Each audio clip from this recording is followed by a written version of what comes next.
Magandang araw! Mag-aaral na naman tayo muli ng aralin natin sa araw na ito. Handa ka na bang pag-aralan ang kahalagahan ng media? Ito ay mula muli sa module ng Filipino 4 sa unang markahan ng Pivot 4A. Ang aralin na ito ay ginawa at sinulat para sa iyo bilang isang mag-aaral. Ito ay makatutulong upang matutuhan ang tungkol sa kahalagahan ng media.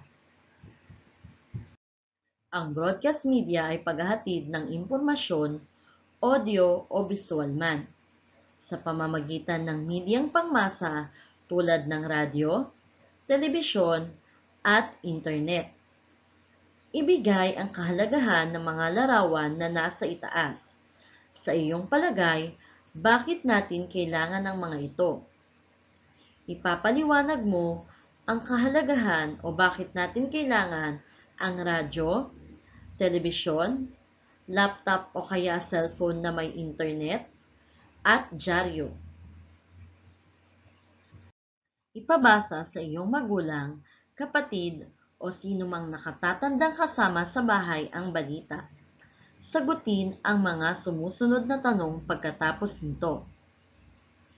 Ayon sa ulat ng isang kilalang pahayagan sa ating bansa, nagnanais ang gobyerno na magbigay ng libreng internet access sa mga paaralan bilang tugon sa bagong hamon ng panahong new normal.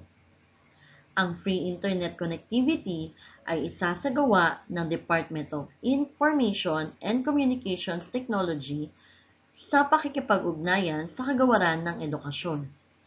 Matatanda ang lubos na tinutulan ng Pangulo ang pagkakaroon ng face-to-face learning hanggat wala pang bakuna kontra COVID-19. Gawain sa pagkatuto bilang isa. Sagutin ang mga tanong. Una, anong uri ng media ang ginamit sa pagpapahayag ng balita? A. Pahayagan, B. Radyo, C. Telebisyon, D. Internet. Pangalawa, tungkol saan ang balita? A.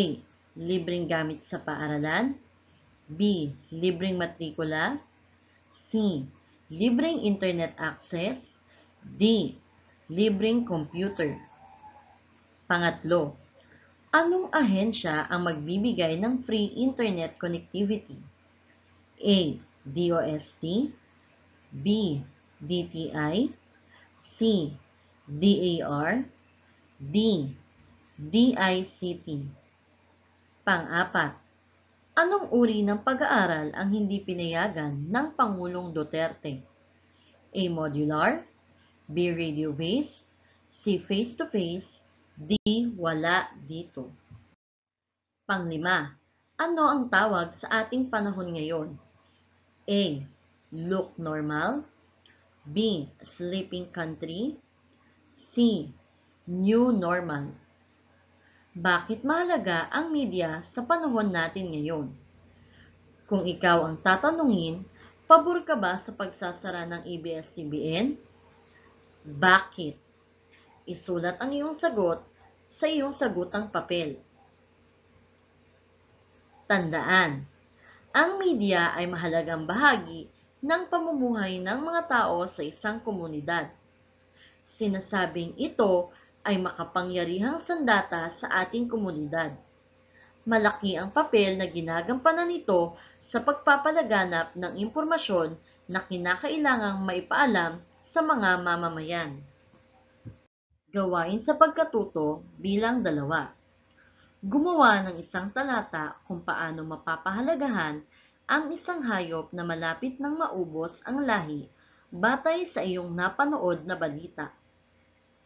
Gawain sa pagkatuto bilang 3. Sa napapanood mo at napapakinggang balita, ano ang halaga ng mga ito sa iyo? May natutuhan ka ba sa mga napapanood o napapakinggang balita? Isulat ang sagot sa iyong kwaderno o sagutang papel. Maraming salamat at nakinig ka na naman sa aralin natin sa araw na ito. Maaari bang isubscribe mo ang channel na ito? At i-click ang notification bell para malaman mo ang mga upload sa susunod pa nating aralin.